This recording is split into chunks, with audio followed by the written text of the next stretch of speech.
Oh hi, welcome to This Is the Day, the series where I read my 5-year-old journal entries. Last week I talked about a show that I played, and I found a picture of the show. It's not of the show, it's actually of like a chalkboard sign outside of the show. And I like to include pictures that I took at the time so that you can have a visual representation of what I'm talking about.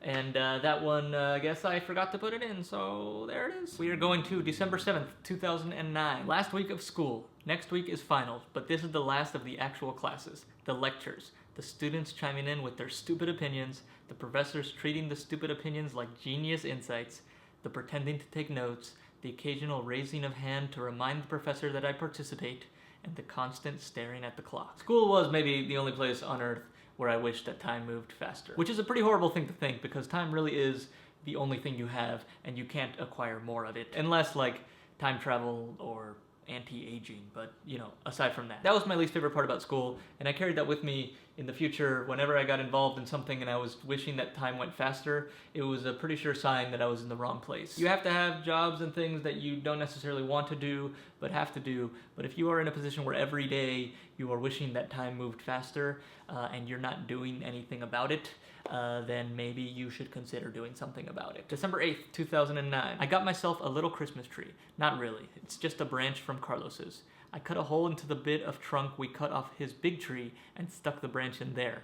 As I brought it home, I gave out my first Merry Christmas. What's crazy is that little branch lasted for months. I don't even think it died. I just threw it away once we got to like April. I'm pretty sure it fused with the bit of trunk, and then it was just feeding off of the nutrients, and that's how it stayed alive. But Christmas trees seem to stay alive, like as long as they're vertical. Once you lay them down outside on the driveway for the trash people to come get it, like it's just brown immediately. You go out after Christmas and there are all these dead trees lining the road, but your tree is still inside vertically and it's super healthy. And now that I think about it, it's probably just because it's indoors and isn't exposed to the elements. December 9th, 2009. Norman shaved his head. Norman had really long hair, and then he shaved it all off, and I don't remember why. I think he thought he was going bald, and for some reason shaving his head would help that. I don't know. People are weird. That's my explanation for most odd human behavior, that people are just weird, you know, so maybe it's not really helpful to try to understand it. I remember he showed up and he took off his hat and revealed his lack of hair, and we just couldn't stop laughing. We thought it was hilarious.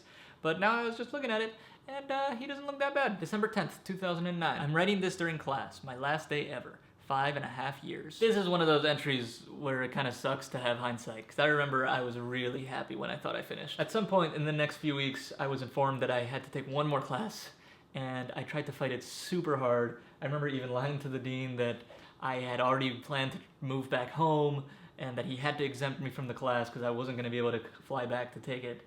And no, it did not work. I had to take that class. I'm talking a lot of shit about college this week. If you're in college, don't lose hope. It can be pretty bad sometimes, but you know, there's some good things. I remember my school had a ping pong table in one of the student centers, so your school might have a ping pong table too, so that's pretty cool. And I said 5.5 years, but I actually dropped out for 1 year, so it was more like 4.5, and I switched majors a couple times, so that kind of slowed me down, so you know, I'm not that dumb. December 11th, 2009. Gabe called me to see if I could play at his show tonight. Short notice, but I said yes. We'll see how it goes. I believe that was a restaurant that Gabe was working at the time.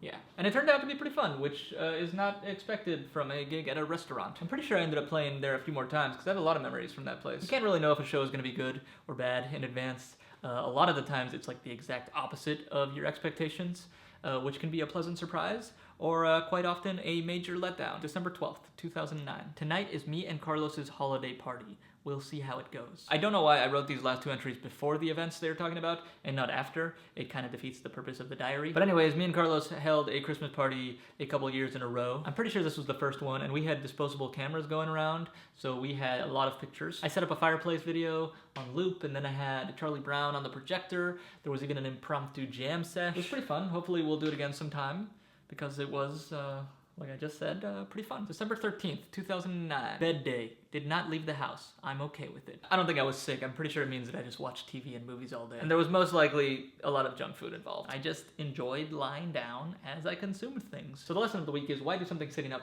when you could do it lying down? Laying down? Lying down.